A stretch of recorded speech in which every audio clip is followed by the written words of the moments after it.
Now, what is up, my magic malcontents? Risen Dragon here with yet another really fun deck tech. So, when I saw the previews for Dominaria United, which granted were not a lot, I didn't see a lot of previews for it. Those that I did see, I was like, ooh, could Goblins be a thing? And I'm here to tell you, Goblins could be a thing. So today we're playing mono red Goblin themed. Not Goblin tribal, Goblin themed, because there are a bunch of different ways that we can play this deck, and it is incredibly fun. Let's get into it. So, we start off with our 1-drops. Kumano faces Kakazan. Incredibly versatile card. First off, deals 1 damage to each opponent and target planeswalker they control. Excuse me. When you cast your next creature spell, it comes in with a +1/+1 counter on it. Then it becomes Etching of Kumano on a 3rd chapter, and if a creature dealt damage this turn by a source you control would die. Exile it instead. It's cool stuff there. It's a great card to have in this deck. Play with fire. 2 damage to the face on turn 1, or 2 damage to anything that comes up. Alright, Goro Goro, Disciple of Ryusei. This one's a cool one because it can give our creatures haste with 1 red mana. Plus, if we have a modified attacking creature, we can create dragons with it with 2 red and 3 of any other. I do like the fact, though, that we've got the hasty boy part of it. Lightning Strike, again, 3 to the face, 3 to our 3 to any creature that they have. Again, this one, you know, like I said, between this one and this one, we can deal fatal. Absolutely. Rada's Firebrand. This one does come into play whenever it attacks. Target creature defending player controls with power less than Rada's Firebrand's power can't block this turn. Plus, with Domain, we can give it +2/+2. The Domain stuff, it does in a mono red deck, it doesn't fit as much, but certainly if we have nothing to do, then we can pump Rada up and basically cards can't block. We have Runvelt Hordemaster. Now, goblins, other goblins you control get +1/+1. When it dies, exile the top card of your library. If it's a goblin creature card, you may cast that card until the end of your next turn. Pretty cool stuff happening there. Reckoner Bankbuster. Really cool card, obviously. This one comes in, we can crew it for 3, and it becomes a 4/4, but we get some draw out of it. We get 3 draws out of it. If there are no charge counters on Reckoner Bankbuster, create a treasure token and create a 1/1 colorless pilot creature token with this creature crews vehicles as though its power were 2 or greater. That's, of course, 2 when tap it, of course. Fable the Mirrorbreaker. This is where things can get kind of fun, because when we create the Shaman token, it's not so much what we can get out of it, but we can get some draw out of this. We can also, when it becomes Reflection of Kiki-Jiki, we can do some fun stuff with it. Non-legendary, of course. We can, make multiple copies of this. We can make multiple copies of this. We can do a bunch of stuff here. We can do this when it dies. It's really, really fun. All right, really, really fun card to have in this deck. It's just absolutely great. It can make copies. It can, we can do lots of stuff with it. We're running 2 copies of Rending Flame because Sheoldred's a thing. A Squee Dubious Monarch. Whenever it attacks, it has haste. Create a 1/1 red goblin creature token that's tapped and attacking. You may cast this from your graveyard by paying 3 in a red and exiling 4 other cards from your graveyard rather than paying its mana cost. So it's kind of one of those, it's a little bit of a drawback, but it can keep coming back. And if we're not really recycling things, it comes back. Now, Twin Shot Sniper is a fun one when you pair it with this. It deals 2 damage to any target when it enters the battlefield. Plus, we can channel it, and it deals 2 damage to any target. We are running 2 copies of Sokenzan, Crucible of Defiance. We discard it. We can channel it, create 2 1/1 spirit creature tokens with haste, and it costs 1 less for each legendary creature we control. Sideboard, we are running some Cathartic Pyre, mainly because if we want damage plus a card draw, we can do that.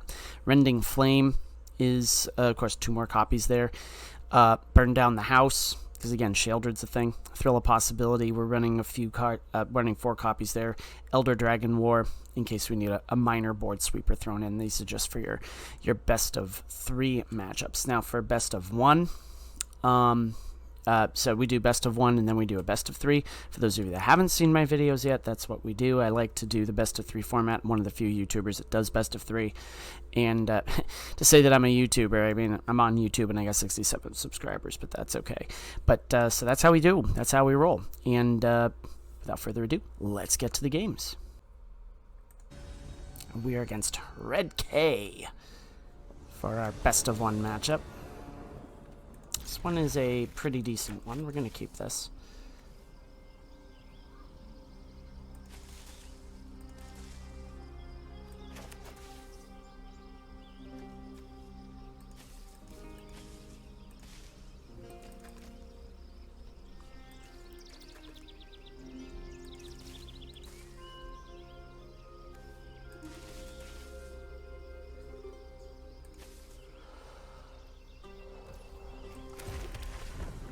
So I think the play here is put down the Horde Master just so we can get something down.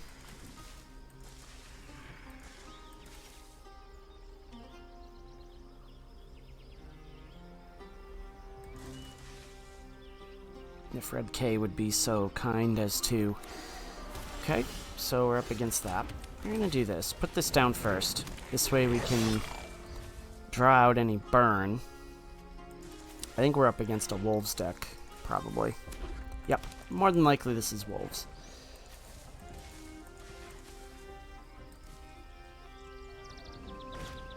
Yep, okay, it's Wolves. Alright, boom. Squee! Top deck to squee. Boom. So this is where it starts to get interesting, kids. So now... I think this is kind of where we have Snarling Wolf, okay. Okay, Hungry Ridge Wolf, okay. Interesting. Okay, boom. Okay, cool. We have some Play with Fire, which I'm going to say nope, boom. You die. And we do this. You die. And now we're in a little bit of business here. I think. I think we're in some business here. Not a lot of business, but some. We have some here. We have Fatal on the board next turn, but they've got 4 cards in hand, so who knows what they're going to throw down. The Ridge Wolf. Okay. So they're going to gain that much power. And what do they do? Ah, okay, that's what they do. Alright, so this is a first striker right here, so I think we go Rending Flame on this. And we swing, they die. So no matter what, we can block in any combination, and they're dead. Okay, let's go to the best of 3. And we're against Magic Merlin for our best of 3 matchup. Alright, we are playing in Kamigawa. This is a... see, this one... yeah, let's keep this one. I don't know if we do the... Well, yeah, we do the Kumano just in case we draw into the... just because it looks like we could be up against Boros, which is always a scary proposition. Interesting. Okay, well, we don't get that, but we do get this. That's okay, because what we can do is we can put down a few Kumanos, and then put down a Squee, and then go from there. Interesting. Okay, there we go. Boom. Okay, now we do this. And do we get greedy? Yeah, we get greedy. Do this. Boom. Swing in. They don't block. Okay. Okay, well. So we get that. Well,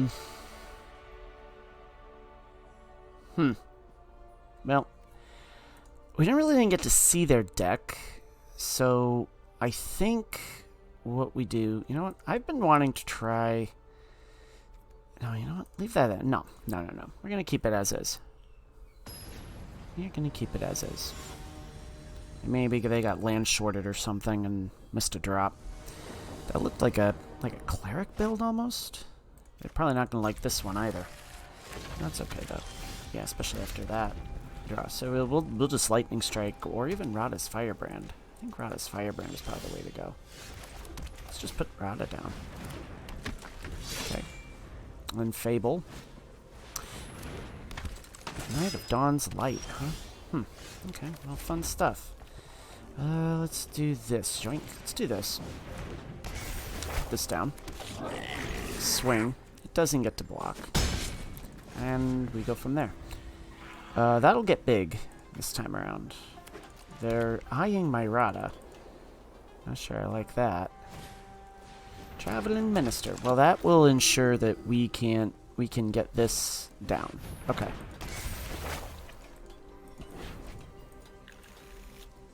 The Rada does quite a bit of work in this deck, by the way. Okay, we're fine with that. Okay. Yeah, we're gonna discard a few mountains. Just because we've got enough land. Really? God, I love it. Yeah, I love it. I love it, I love it, I love it. Does not get to block, we get to do that, and boom. So again, I think that this deck performs pretty well against kind of, and I'm trying not to judge other decks, but, you know, kind of some really just, I hate to use the term substandard, but that's kind of the only word I can think of. It's just kind of decks that, like, are not, like, against meta decks, this deck kind of sucks. But against, like, say your, you know, kind of decks that, I don't even know what I'm playing against here. It looks like it's some sort of Boros type build. Lizard Blades, huh? Lizard Blades. And that is going with the Traveling Minister.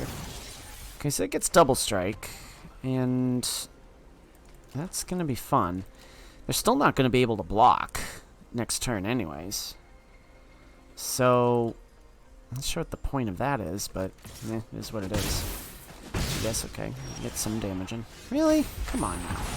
You know, it drives me nuts that this sort of stuff happens. Now, we don't have, I mean, we could, you know what, I think we just do this. I think we just draw. I just want to get, there we go. Runvelt is always fun.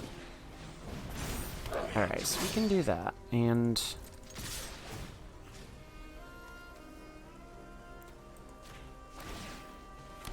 okay, well, get some more damage in. And we can definitely put that down. So the Aganjo comes into play. And Kiki Jiki we can do some fun stuff with, especially with the Firebrand, because that'll be fun. That'll be fun. But now they can, if they can pump up the Knight of Dawn's Light in response. They can't do that. They can't put Night and Light in the same thing. Okay, well, there we go. So they do that, and then they pump it up. I mean, I'd be fine with that. Oh, Song of Night and Day, huh? Right. Okay. Each opponent draw 2 cards. Okay. I mean, I'll take free card draw. It figures. We drew into, like, how many lands here? Unbelievable. How many lands we drew into. Unbelievable. Inconceivable. How many lands we drew into. And reconfigure on that. Okay. So against double strike. Alright. That works. So now what we do is this. This is fun. Ooh. Can we pull this one off? As much as I would love to do, you know what? As much as I would love to do the Radas, Twin Shot Sniper is always fun. So watch what we can do here. Ping them. Ping them. Heck, we could even put down Goro Goro. Oh my goodness. And everything gains haste. And now we just swing.